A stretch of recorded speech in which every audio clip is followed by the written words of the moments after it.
Last week, the Trump administration released the new U.S. national security strategy. This is a document that typically every new American administration will issue to outline how they see the world and the challenges for the United States. However, the message in this one was different and very dramatic. It outlines a new U.S. foreign policy that shakes the foundations of NATO. So let's talk about it.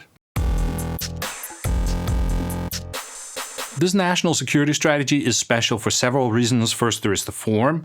It's quite short, and it's also very straightforward. It's written in a clear and easy to understand way, but it's also partisan in a way that is unusual for such documents in the United States. It's full of MAGA talking points and statements about how Donald Trump is awesome.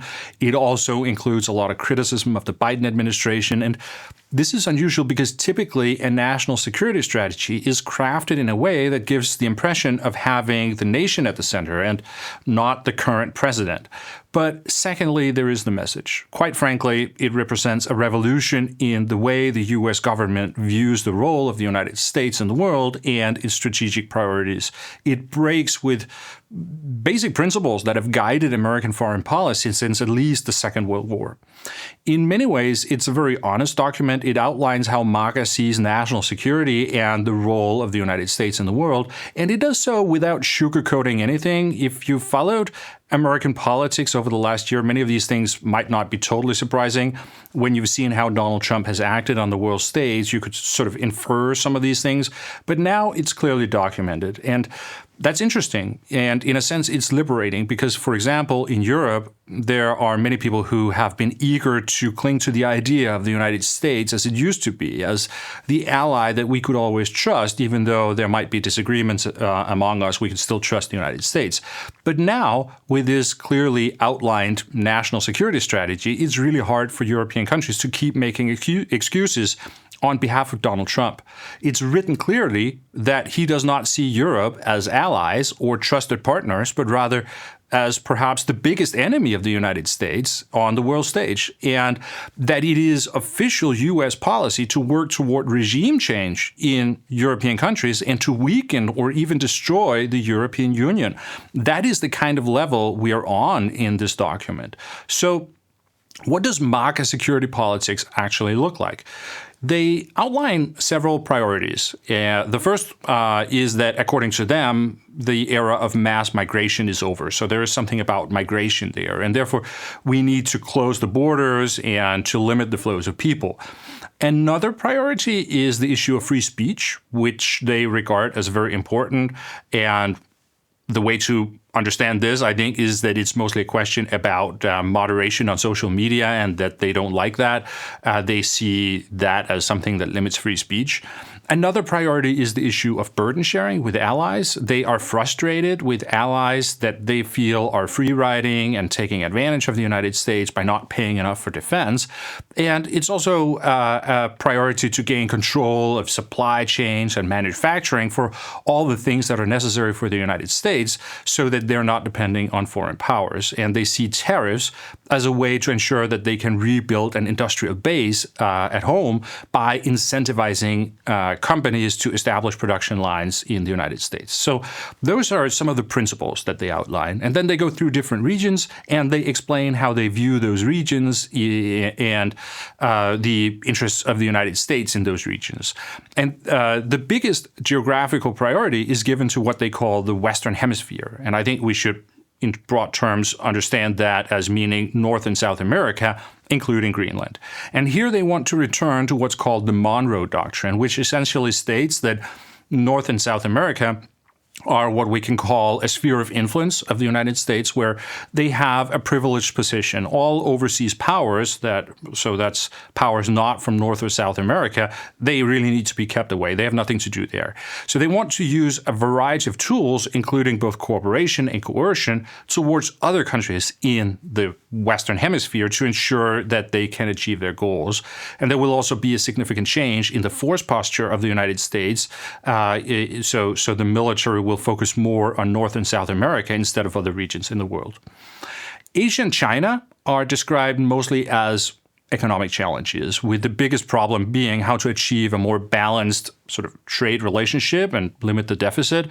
It's about developing economic ties with countries in East Asia. And there's actually very little discussion about hardcore security politics and the military when it comes to Asia.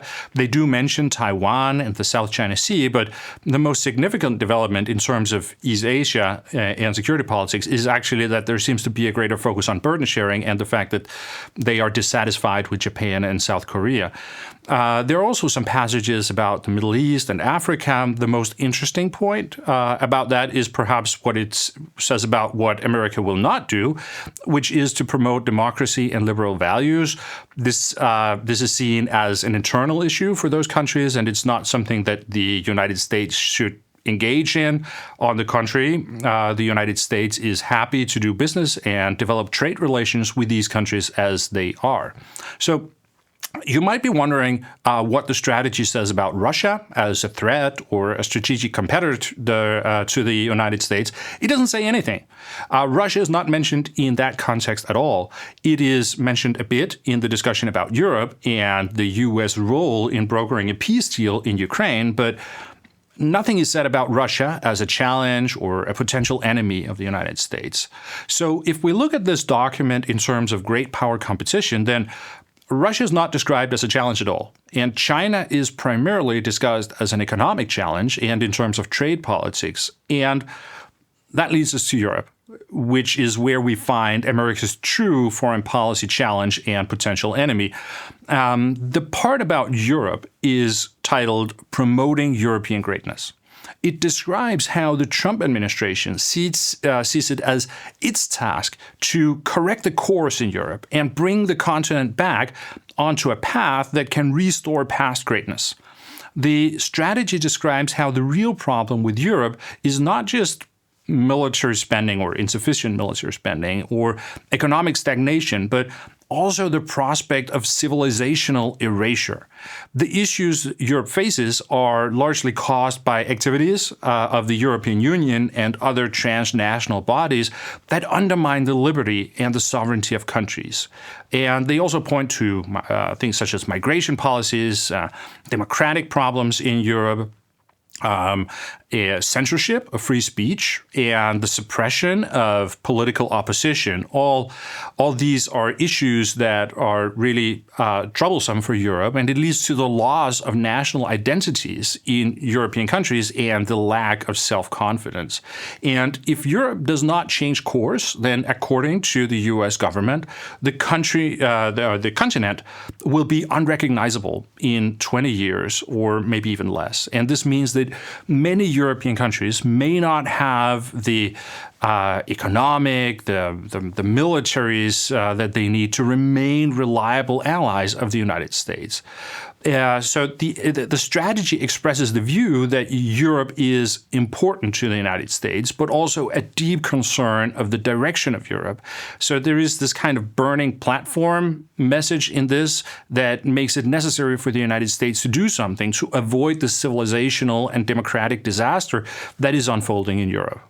So interestingly, it's not actually a document that says that what I think most people had expected, that if Europe does not contribute more to collective defense, then the United States is just going to leave and not be engaged in Europe anymore. Quite on the contrary, it's a document that expresses deep concern and a feeling of responsibility for Europe that requires the United States to engage actively in correcting the course in these European countries. The document then continues to talking about the war in Ukraine, and this is actually the only context in the whole document where Russia is really mentioned. The message is that many European countries today have a kind of hysterical relationship with Russia. There is this unfounded fear of Russian aggression because overall, Europe has the military power to stand up to Russia if they only want to. So there's really nothing to be concerned about. But because of the lack of self-confidence in many European countries, there is this irrational fear of Russia. It is also described how many European officials have unrealistic expectations about what can be achieved in the war in Ukraine. And this leads them to pursue a strategy of war rather than a strategy of peace, basically the viewpoint expressed here is that the obstacle to peace in Ukraine is actually the European countries that continue to support Ukraine, because if only the Europeans would stop doing that, then Ukraine would have to agree to a peace plan that the Americans have crafted together with the Russians. The national security strategy then describes how a large majority of the European populations actually want peace. But the politicians in power prevent this from being translated into policy because these governments suppress basic democratic processes. So this is actually wrong. There is very strong popular support in Europe for continuing to support Ukraine against the Russian invasion. But the Trump administration seems keen on conveying the message that there is a small elite of European politicians in power who suppress the true will of the majority of the people. The strategy outlines how the Trump administration views its role in standing up for genuine democracy and freedom of expression so they can correct these wrongs.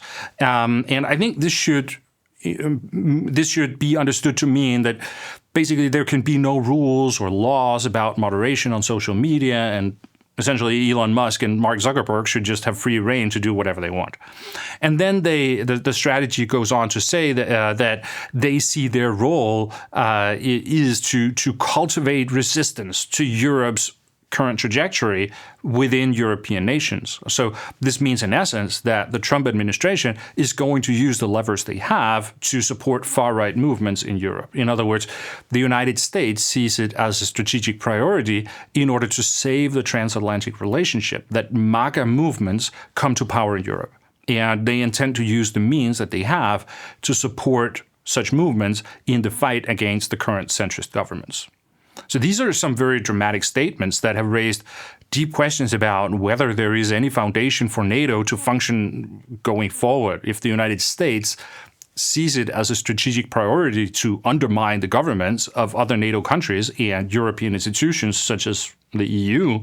Then it's really hard to see how there can be an alliance anymore. The reality is that the views expressed in this U.S. national security strategy are in many ways identical to the Russian viewpoints on Europe and the Russian goals of regime change in European countries. So to sum up, I think this national security strategy is interesting for several reasons. It moves away from the idea of a pivot to Asia that has been guiding American security politics for more than a decade. The idea was that Europe needed to take greater responsibility for European defense so that could free up resources that the United States could use in strategic competition with China.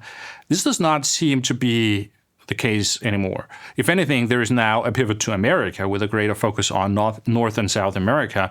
But the second biggest concern seems to be Europe rather than China.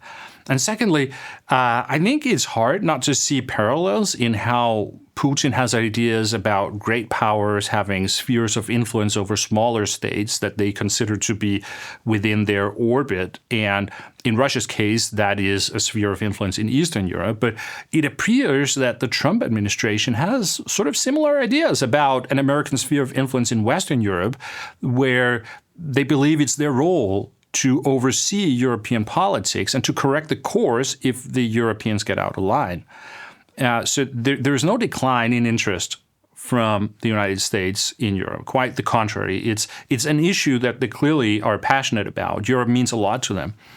And this is very different from the idea that most Europeans had, which was that the United States was becoming uninterested and would leave Europe alone. Quite the contrary. The national security strategy outlines how the United States is going to become more engaged in European politics, to the extent that we're discussing regime change in Western European capitals so that they will become ideologically aligned with the MAGA government in Washington. And it seems clear that this ideological alignment from the Trump administration's point of view is seen as a requirement for continued and for saving this transatlantic cooperation and for being an ally of the United States in the future. I will end it here. If you want to follow me on social media, I recommend Blue Sky. That is my social media of choice. It's not perfect, but I think if you're European, then it is a national security priority to stop using X. If you want to support this channel, you can also get access to some bonus videos if you subscribe to my newsletter at www.logicalwar.com. Thank you very much for watching, and I will see you again next time.